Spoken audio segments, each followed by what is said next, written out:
Hello बच्चों, आइए कक्षा 12 में पवन द्युतिका के अंतर्गत जो कुछ भी हमारा शेष रह गया था उसे अल्प समय में ज़्यादा पढ़ने की कोशिश करेंगे। देखिए, हरिओध जी ने जो राधा ने पवन को दूत बनाकर जो कृष्ण के पास भेजा था उसके बारे में जो कुछ भी नीचे पदों में रह गया था उसके भावार्थ को हम ठीक प्रकार से समझने की कोशिश करते हैं।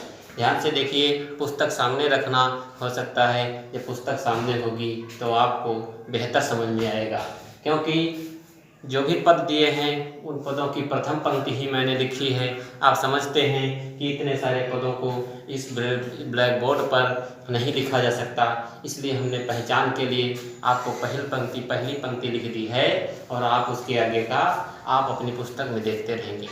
तो आइए शुरू करते हैं कि किस प्रकार से हरिओध जी ने पवन द्युतिका में अपने विचार लिखे हैं। देखिए, यहाँ पर पिछले वीडियो में हमने 19 तक क्रम संख्या 19 तक पढ़ लिया था और आगे हम 20 से शुरुआत करते हैं। आप क्रम संख्या 20 में देखिए क्या लिखा है। कहते हैं, ला के फूले कमल दल को सामने ही, ला के फूले कमल दल को सामने ही, और थोड़ा विपुल जल में व्यग्र हो डुबोना। कहते हैं, एक कमल के पुष्प को संकेत बताती हैं कि किस प्रकार से मेरी विरह वेदना को भगवान श्री कृष्ण के सामने आप कहेंगे, और यह उस वायु के झोंके को बता रही हैं। तो कहती हैं कि ला के फूले कमल दल को श्याम के सामने ही, थोड़ा विपुल जल में व्यग्र हो डुबोना। कहती हैं, भगवान श्री कृष्ण किसी बगीचे में टहलते होंगे, पिछले पद में पढ़ाया था, उसके पास कहीं आसपास पानी होगा, जल होगा, और एक कमल के पुष्प को ला करके और उसको पानी में जल में थोड़ा थोड़ा भिगोना, डुबोना, है ना। फिर यों देना ऐ भगिने जतला एक अम्भोज नेत्रा, और उस जब वह क्रिया करोगे, उस कमल को जल में तुम धीरे धीरे डुबाओगी, तो इस क्रिया से वह अनुमान लगाएंगे कि आँखों को हो विरह विधुरा वार में बोलती है, कि कोई ऐसे ही विरह से व्याकुल उनकी राधा जो अपने आप को विरह रूपी जल में अपने आप को भिगोती रहती है, अपनी आँखों को भिगोती रहती है, अर्थात आपकी याद में रोती रहती है।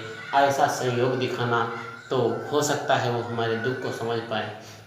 अगले पद में यहाँ पर आपका 20 नंबर समाप्त हो जाता है और 21 में देखिए, धीरे लाना वहन करके नीप का पुष्प कोई। अगला भाव जो कहती हैं, अगली कल्पना जो उस पवन द्युतिका को बताती हैं, देखिए किस प्रकार से बताती हैं। धीरे लाना वहन करके नीप का पुष्प कोई, और प्यारे के चपल दर के सामने डाल देना। कहती हैं, धीरे से नीप का पुष्प अर्थात कदम्ब, नीप का अर्थ है कदम्ब के पुष्प को ला करके भगवान श्री कृष्ण के चपल नयनों के चमकते हुए प्रकाशित नयनों के सामने उस पुष्प को डाल देना, और ऐसे देना प्रकट दिखला नित्य आशंकिता हो, कि कैसी हो विरह वश में नित्य रोमांचिता हो। कहती हैं, और उस पुष्प को उनके सामने डाल देना, तो वह उस पुष्प की विकलता को देखकर समझेंगे कि मैं किस प्रकार से उनके वियोग में, विरह में, जिस प्रकार वह पेड़ से बिछड़ करके पुष्प एक श्रीहीन हो जाता है, मैं भी उसी प्रकार से कांतिहीन हो चुकी हूँ, और हो सकता है वो उनको ऐसा संयोग दे करके उनकी सुधि आ जाए। ऐसे भी अपने यानी कि अपने भावों से, अपने वेदना से उनको परिचित कराना चाहती हैं, और वह सारी वेदनाएं, वो सारी युक्तियाँ अपने पवन द्युतिका को राधा बताती हैं। यहाँ पर 21 नंबर का पद समाप्त हो जाता है। आगे देखिए, 21 के बाद हम 22 में आते हैं। बैठ नीचे जिस बिटप के श्याम होवे उसी का, यानी कि बैठ नीचे जिस बिटप के श्याम होवे उसी का। बिटप अर्थात वृक्ष, जिस वृक्ष के नीचे भगवान श्री कृष्ण बैठे हों उसी पेड़ का।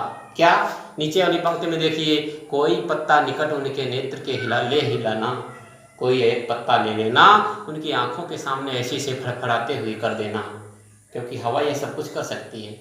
बहुत सारे पत्ते आंधियों में फड़फड़ाया करते हैं, तो वह कहती हैं कि कोई उनके सामने का जो बिल्कुल करीब में पत्ता हो उसको हवा से ऐसे ऐसे फड़फड़ाने की फड़फड़ा देना। फिर कहती हैं यो प्यारे को विपुल करना, चातुरी से दिखाना, और मेरे चिंता विजित चित्त में क्लांत को कांप जाना। और उसकी फड़फड़ाहट से, उसकी कपकपाहट से हो सकता है कि उनको याद आए कि राधा किस प्रकार से उनके वियोग में फड़फड़ाती रहती है दिन रात। ऐसा संयोग उस पवन नामक दूतिका से कहती हैं और उसे दूत बना करके भगवान श्री कृष्ण के पास भेजती हैं। यहाँ पर क्या होता है, यहाँ पर 22 नंबर का पद समाप्त हो जाता है और 23 में देखिए यहाँ पर लिखा हुआ है कि सूखी जाति मलिन लतिका को धरा में पड़ी हो। कोई धरा में सूखी मलिन लतिका, गंदी लता सूखी हुई जो रास्ते में पड़ी हो, जमीन पर पड़ी हो, तो वह उनके पाँवों के निकट उसको श्याम के ला गिराना, उसको हवा के झोंके से उनके पाँवों के निकट गिरा देना, पाँवों के निकट ला करके डाल देना। और आगे कहती हैं कि यों सीधे से प्रकट करना, प्रीति से वंचिता हो, मेरा होना अति मलिन और सूखते नित्य जाना। और इससे ऐसा संयोग प्रतीत करना, ऐसा संयोग दिखाना कि उनको आभास हो कि जिस प्रकार यह लतिका अपने स्वयं से टूट करके श्रीहीन हो गई, कांतिहीन हो गई और मुरझाई हुई, सिर सूखी हुई प्रतीत होती है, उसी प्रकार आपकी राधा आप से अलग होकर के इसी लतिका के समान उसकी दुर्दशा हो चुकी है। ऐसा भाव श्री कृष्ण के सामने उस वायु के द्वारा भेजना चाहती हैं। यहाँ पर हमारा 23 क्रम संख्या 23 समाप्त होता है। अगले में 24 में देखिए, 24 यहाँ पर होता है और 24 में कहते हैं कि कोई पत्ता नवल तर का पीत हो रहा हो, कोई पत्ता नवल तर का पीत हो रहा हो। थोड़ा स्पीड में समझने की कोशिश करेंगे, वीडियो बार बार देख सकते हैं क्योंकि बहुत बड़ा हो जाता है। स्तर का भी विशेष ध्यान रखना है। आप लोगों के लिए इतने सब संघर्ष किए जा रहे हैं, हम समझते हैं इसका उचित लाभ आपको प्राप्त हो। देखिए कि कोई पत्ता नवल तरु का पीत हो रहा हो, अगर कोई नए किसी पौधे का, नए कली का एक पत्ता जो पीला पड़ रहा हो, देखा है ना कभी कभी नए पत्ते पेड़ से निकलते हैं, उसमें से एक पत्ता रोगी हो जाता है, रोगग्रस्त हो जाता है, वो पीला पड़ जाता है। तो वही कह रही हैं राधा कि कोई पत्ता नवल तर का पीत हो रहा हो तो प्यारे के द्रग युगल के सामने लाव से ही। तो द्रग युगल, युगल अर्थात दोनों, द्रग अर्थात नयन, दोनों नयनों के सामने उस पत्ते को ले आना, जो नया पत्ता बढ़िया सा सुकोमल पत्ता और पीला पीला हो रहा हो, पीली अवस्था को प्राप्त हो रहा हो, अर्थात रोगग्रस्त हो रहा हो, तो उस पत्ते को भगवान श्री द्रग युगलों के सामने, युगल के सामने अर्थात दोनों नयनों के सामने ला करके उसे रख देना और धीरे से संभल कर रखना और उन्हें यूँ बताना, पीला होना प्रबल दुख से पोषिता हो हमारा, पोषिता सा हमारा, और कहना इससे उनको आभास हो जाए, हो सकता है कि उससे उनको आभास हो जाए कि मैं भी एक उस नवल पत्ते के, नवल तरु के दर से, पत्र से हम भी थे, लेकिन आपके बिछड़ने से हम भी रोगग्रस्त हो गए हैं और हम शरीर, हमारा शरीर, हमारे जो चेहरे की मुस्कान, वह हमारे शरीर की चेतना, वह सब कुछ गायब होती हुई दिखाई पड़ रही है। उस पत्ते के समान हम भी रोगी होते हुए जा रहे हैं। ऐसा आभास कराना पवन से कहती हैं। आगे देखिए कहती यहाँ पर हमारा 24 क्रम संख्या 24 समाप्त होता है और 25 में ध्यान से देखिए। 25 में कहती हैं राधा जी, यहाँ पर आइए, यह देखो यहाँ पर 25 लिखा है, यो प्यारे को विदित करके सर्व मेरी बिठाएं, यो प्यारे को विदित करके सर्व मेरी बिठाएं, मेरे श्री प्यारे श्री कृष्ण को, मनमोहन को विदित करके अर्थात बता करके सर्व मेरी व्यथाएं अर्थात सर्व मेरी पीड़ाएं, सभी प्रकार की पीड़ाएं, सभी प्रकार की वेदनाएं भगवान श्री कृष्ण को इस प्रकार से विदित करना, इस प्रकार से ज्ञात करा देना। और कहती हैं कि धीरे धीरे वहन करके पाँव की धूल लाना और धीरे धीरे अपने झोंके से उनके पाँव की धूल लेकर के हमारे पास चली आना, और थोड़ी सी भी चरण रज जो ला के न देगी तू हमें, थोड़ी भी अगर चरण, रज अर्थात धूल, चरणों की धूल को, यदि थोड़ी सी भी चरणों की धूल को तुम हमें ला करके नहीं दे सकी, तो हाँ कैसे व्यथित चित्त को बोध में दे सकूंगी। तो मैं इस व्यथित चित्त को, इस वेदना युक्त हृदय को मैं किस प्रकार से सांत्वना दे सकूंगी। ऐसा वायु से कह रही हैं राधा रानी।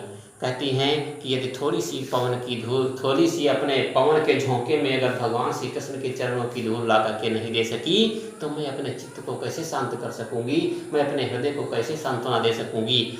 यहाँ पर हमारा क्रम संख्या 25 समाप्त हो जाता है, क्रम संख्या 25। उसके बाद ये अंतिम पद है। यहाँ पर जो कुछ विवाद उपसंहार में कहना चाहती हैं, समापन की ओर यहीं पर समाप्त होता है। कहती हैं, 4 पंक्तियाँ शेष हैं। पूरी होवे न यदि तुझसे अन्य बातें हमारी।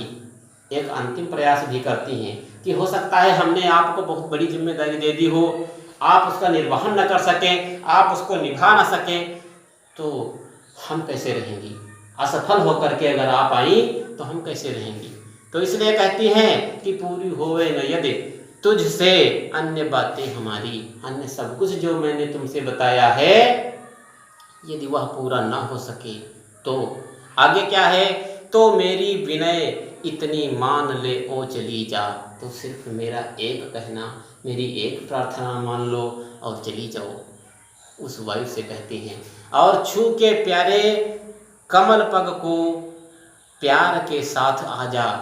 भगवान श्री कृष्ण के चरण कमलों को छू करके, स्नेह के साथ छू करके वापस चली आ। और क्या कहती हैं, जी जाऊंगी हृदय तल में मैं तुझी को लगा के।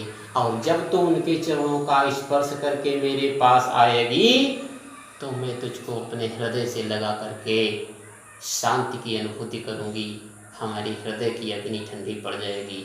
ऐसा राधा रानी उस पवन से कहती हैं। लेकिन यह सब कुछ कहते हुए, यह सारे संदेशा सुना देती हैं, तब कहती हैं मैं आपको हृदय से लगा लूँगी। लेकिन जब पहला झोंका, सुगंधित पुष्प का झोंका राधा रानी के कक्ष में प्रवेश करता है तो उसको वो स्वीकार नहीं करती। यह होता है सच्चा प्रेम। इस प्रकार से सच्चे प्रेम की परिभाषा हरिऔध जी ने दी है। हम इसको ठीक प्रकार से पढ़ें और ठीक प्रकार से अनुसरण करें और ठीक प्रकार से इसका भावार्थ भी तैयार करें। हमने एक एक पद का भावार्थ ठीक प्रकार से समझाया है।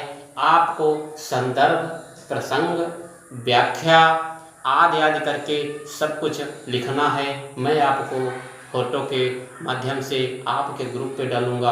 अभ्यास कार्य आप पूर्ण तल्लीनता के साथ सारे कार्य करेंगे, क्योंकि शिक्षा से बड़ा कोई धन नहीं होता। ठीक है ना।